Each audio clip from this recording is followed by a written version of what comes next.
Against us, it's easy to score goals. Very easy. Just cross. We are not man marking in the center. We are not stopping crosses. We train it. We speak about it. It is like this, you know. We must continue to train it. We will make a video analysis tomorrow to see who can be more aggressive. You know, we work with some principles how to block crosses. It's you can't turn back because otherwise he make a cut back and cross with the right foot. So you must shorten the distance, face forward, small steps that the ball is not passing through the legs. So many things, you know, that we train, but when it's about crossing, because the problem is not scoring goals. You see, every game we score 2-3 goals, is we conceded too easy. So even me, I would have scored against us tonight in the box. It's true. Unfortunately, it's the truth. Sometimes the things are not getting better when you speak and re-speak about it, you know. I told it once, probably it was my error to speak about it because now even you know it. But we must train it. Sizlere daha önce de söylemiştim. Bize karşı gol atmak kolay. Sadece orta yapmanız yeterli. Çünkü hem ortayı engelleyemiyoruz hem de ceza sahası içerisinde adam adama markajı iyi yapamıyoruz. Aslında bunu hem çalışıyoruz antrenmanlarda hem de bunun üzerine konuşuyoruz ama maalesef içinde bulunduğumuz durum bu. Çalışmaya devam etmemiz gerekiyor. Yarın zaten analizlerimizi yapacağız. Kimlerin orta geldiğinde ceza sahası içerisinde daha agresif olması gerektiği üzerine kendi içimizde konuşacağız. Çünkü zaten bizim de saha içerisinde belli prensiplerimiz var. Orta geldiğinde neler yapmamıza gerektiğine dair prensiplerimiz var. Rakip orta yaptığı zaman arkanızı dönmemeniz gerekiyor. Çünkü eğer arkanızı dönerseniz rakip topu içeri çekip sağ ayağıyla orta yapabilir. Dolayısıyla sürekli topa karşı yüzünüzü dönmeniz gerekiyor. Kısa adımlar atmanız gerekiyor. Topun bacaklarınızın arasından geçmesine izin vermemeniz gerekiyor. Pek çok şey var aslında. Bizim problemimiz gol atmak değil. Her maçta 3-4 gol atıyoruz ama sorunumuz şu ki çok kolay gol yiyoruz. Bugün ben bile oynasam ceza sahası içerisinde bir orta geldiğinde gol atabilirdim. Maalesef durumumuz bu. Bazen konuşmak da daha iyi olmak için yeterli olmuyor. Aslında belki benim basın toplantılarında bunu dile getirmem de bir hataydı. Çünkü artık sizler de bu durumu biliyorsunuz ama üzerinde hala çalışmaya devam etmemiz gerekiyor. Of course, because this kind of victories, they give you a lot of energy, you know. But in general, you feel, you know, this is my feeling tonight. Two negative questions, you know. And no, it's time also to say clear things. We are coming from the last 4 games, we win 3, 1 draw. But we have a feeling like in a funeral. You know, I don't speak about here. I speak in general. So we must wake up, you know. Many players are missing. I can repeat the names if you want. You know, it's a long list. This team is facing a tough period, but the last 4 games, we didn't lose 1 game, we win 3. Also tonight, you know. First half was not good because Samsunsporu, they have a physical team, very physical team. We played 3 times against them. We won 2 times, and 1 time we draw there. Also not so bad the statistics, you know. We must always have the relation back to reality. This is very important, you know, very important because they have players, not so bad.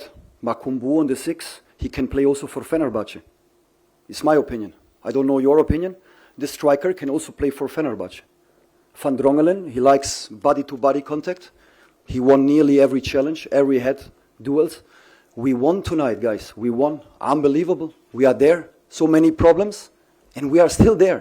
We are still alive. I'm very proud about the team.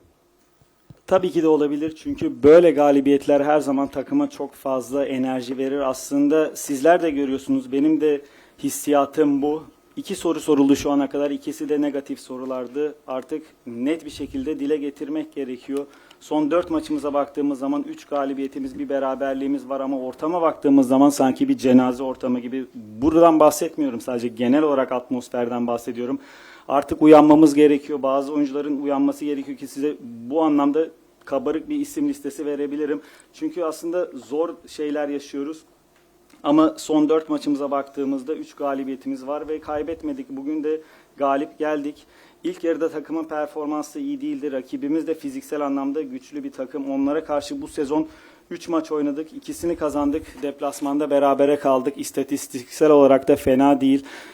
Bu anlamda gerçeklerle bağlantılı olarak değerlendirmeniz gerekiyor oyuncuları. Rakibin oyuncularına baktığımız zaman hiç de fena oyuncular değil. 6 numaraları Fenerbahçe'de oynayabilir. Forvet oyuncuları Fenerbahçe'de oynayabilir bence. Van Drongelen stoperleri, temaslı savunma yapmayı seven bir oyuncu. Bütün ikili hava topu mücadelelerini kazandı. İkili mücadeleleri kazandı. Bizler evet bu akşam kazandık. Pek çok problemle baş ediyor olmamıza rağmen hala hayattayız. Dolayısıyla takımımın göstermiş olduğu performanstan dolayı gurur duyuyorum. Yeah, it's clear. We want same rules for both teams, you know. Same rules. I don't want presents because anyway presents we don't want, you know. But same rules for everybody. You know, same rules for everybody. Next game, Tedesco yok. Tedesco Junior yok. Emir red card yok. It's unbelievable. In Europa League, I mean you saw our games. You saw our games in the Europa League. Fenerbahçe is the team with the most yellow cards. It's unbelievable. For me, it's unbelievable. I speak about Europe, not about the Super League. Super League, you can judge. You know, tonight I'm a little bit on fire. I think you feel. But for me, is yeah, you know, same rules. The rules are clear. We just want to be treated fair. Antalya was a penalty for us, clear penalty. Right? Clear penalty. Why we don't get? I don't know. Kazim Pasha, clear penalty. Ferencvaros, clear penalty. Pilsen, clear penalty. You know, we are still there, guys. We are still there. Fenerbahçe is still there. And this is good. You know, this is what makes me proud. We can just influence what we can influence. But the only question I have is just same rules for every team. Lütfen. Bizler iki takım içinde aynı kuralların aynı şekilde uygulanmasını istiyoruz. Bizler bir ayrıcalık istemiyoruz. Bizler herkes için aynı şekilde uygulanmasını istiyoruz bu kararların. Önümüzdeki haftaki oynayacağımız maçta kulübede Tedesco olmayacak, Tedesco Junior olmayacak, Emir olmayacak. Gerçekten inanılmaz. Avrupa Ligi'nde oynadığımız maçları da gördünüz. Fenerbahçe en çok sarı gören takım, en çok sarı kart gören takım. Gerçekten inanılmaz. Avrupa'dan bahsediyorum. Çünkü Süper Lig'de en azından değerlendirebiliyorsunuz durumu. Bu akşam bu konuyla ilgili birazcık ateşliyim. Çünkü benim için, herkes için kurallar aynı olmalı, aynı şekilde uygulanmalı. Bizler sadece adil muamele istiyoruz. Antalya maçında gördüğünüz çok net bir penaltıydı. Neden verilmedi bilmiyorum. Kasımpaşa maçında da aynı şekilde. Ferencvaros ve Pilsen maçlarında da aynı şekilde. Ama bütün bunlara rağmen bizler hala hayattayız. Belirtmiş olduğum gibi tabii ki hayatta olmamız bizler için iyi bir durum. Takımımla gurur duyuyorum. Bizler sadece üzerinde etkimiz olan şeylere etkimizi gösterebiliyoruz. Ama ben her takım için kuralların aynı olmasını istiyorum. Lütfen. I'm always fully motivated. Fully motivated. You know, I always told you that I'm really happy to be here. Really proud to be here. It's a privilege to be part of the Fenerbahçe family. And this is my full focus. I didn't read about this stuff because I don't read in general. But I hear it the first time. For me, today I was calm on the bench like usual because I'm focused. My full concentration, my full heart, my full soul is for Fenerbahçe. And nothing else, you know, nothing else. So we focus to make things, big things happen here. Ben her zaman yüksek bir motivasyona sahibim. Burada olduğum için çok mutluyum, çok gururluyum. Fenerbahçe ailesinin bir parçası olmak benim için bir ayrıcalık. Tamamen bütün odam burada. Bahsetmiş olduğunuz şeyleri okumadım. Zaten genel olarak okumuyorum ve bu belirtmiş olduğunuz şeyi ilk defa duyuyorum. Kulübede bugün yeterince sakindim ve odam yüksekti. Ben tamamen bütün odağımla, bütün kalbimle, bütün ruhumla Fenerbahçe için buradayım. Başka da bir durum yok zaten. Benim bütün odağım bu sezon büyük şeyler başarmak takımla birlikte. Oh look guys, very tough. Çok zor. We dominated Göztepe. We had 82% of possession. But we draw 1-1, you know. I also want to dominate. I think even if we play a back three, I always put 7, 8, 9 offensive players. We try really our best. But there is always an opponent playing against Fenerbahçe, you know. And the opponents are not so bad. Very physical and so on. I think I prefer not to be dominant but to win the games, you know. My job is to win games. Because you see, we win from 4 games, 3, 1 draw. And it's like funeral. So my job is to win games. You know, we have to win games with all the difficulties that we have. now I will say it. Milan Skriniar is out, Alvarez is out, Semedo is out, Talisca is out. Okay, take from every team in the Super League the best 4 players out, and then we will see who is dominant. Then we will see who is dominant. But we dominated Kazim Pasha. I think also here the second half we dominated because, I mean, 3-4 counterattacks of Samsunspor, for me, normal with the quality of players they have.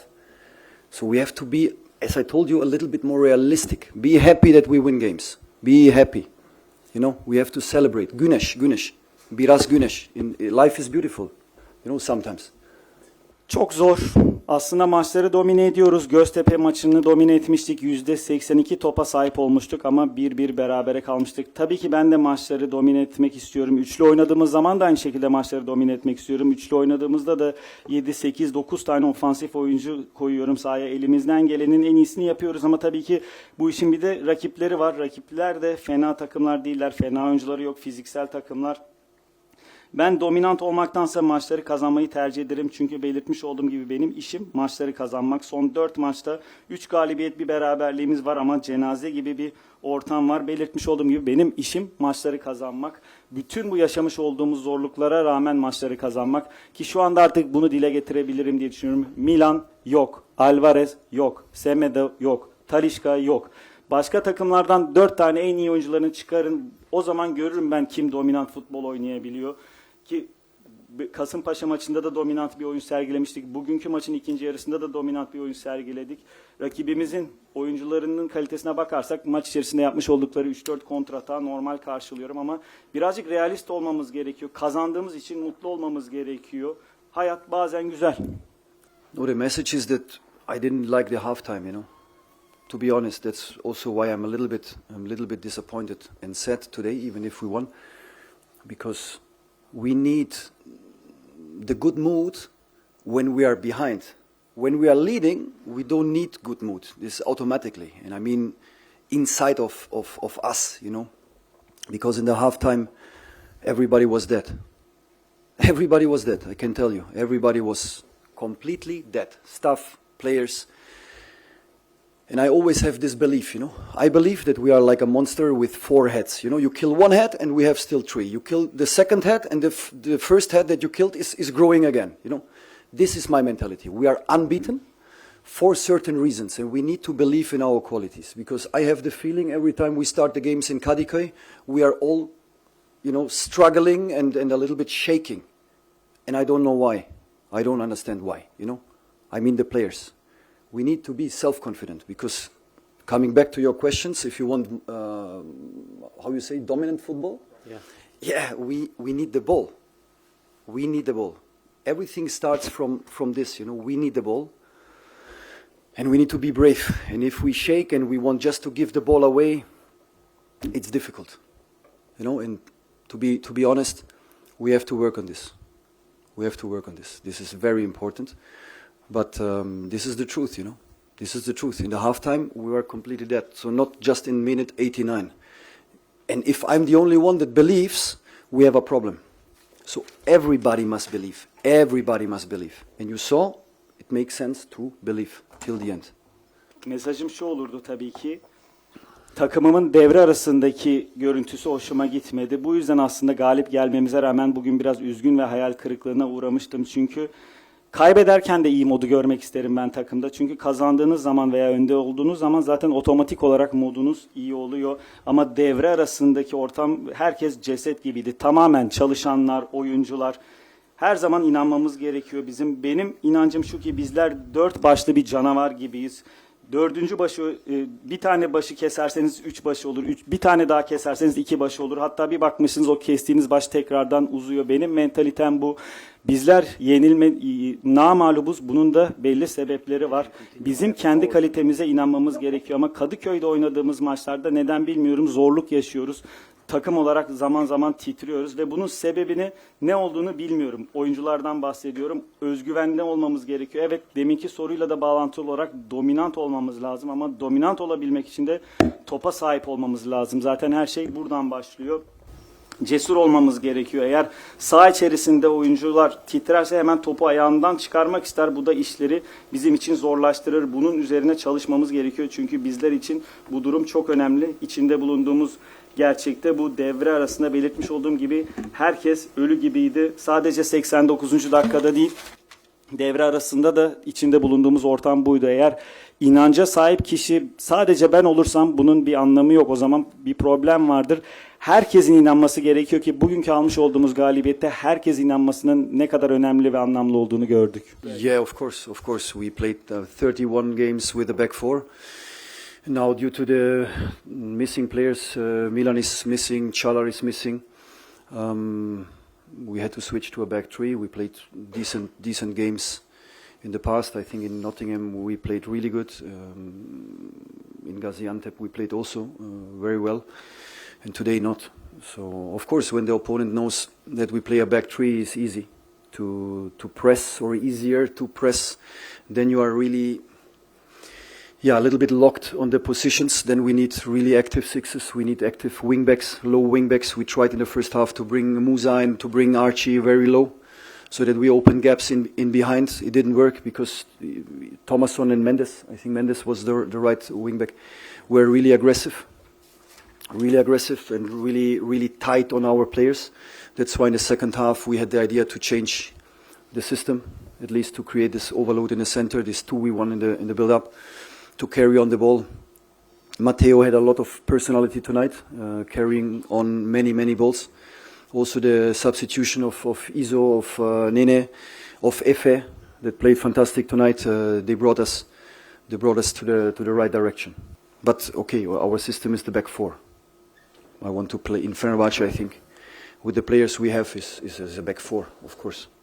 Tabii ki de bizler zaten 31 maçı dörtlü savunmayla oynadık ama eksik olan oyuncular yüzünden Milan Skriniar, Çağlar gibi sakat oyuncularımız var. Üçlü oynamaya mecbur kaldık. Aslında üçlüyle iyi maçlar da çıkarttık. Nottingham maçı, Gaziantep maçında da çok iyi bir performans sergiledik. Bugün iyi bir performans sergileyemedik çünkü üçlü oynadığınız zaman rakiplerin baskı yapması daha kolaylaşıyor. Geride sizi kitleyebiliyorlar. Böyle olduğu zaman da 6 numaralarınızın aktif olması gerekiyor. Aynı şekilde kanat beklerinizin de savunma hattına yaklaşması gerekiyor ki bugün Archie'den ve Musa'dan bunu istedik. Geriden oyun kurarken savunma hattına yaklaşmalarını istedik ki önde boşluk yaratabilelim ama bu işlemedi. Çünkü Thomasson ve Mendes çok yakın ve sıkı bir agresif markaj yaptılar. İkinci yarıda sistemimizi değiştirdik. Hem merkezde daha kalabalık olmak için hem de oyun kurulumunda 2'ye 1'leri yaratmak için bunu yaptık. Matteo da bugün sahaya karakterini koydu. Sürekli top taşıdı. Aynı zamanda İsmail, Nene ve Efe'nin kulübeden geldikten sonra yapmış oldukları katkı harikaydı. Bizler daha sonrasında dörtlü sisteme döndük ve işler bizim için daha iyi gitti. Ama şunu söyleyebilirim ki elimizde bulunan oyuncularla zaten bizim sistemimiz dörtlü. Teşekkürler arkadaşlar. İyi Geçenler.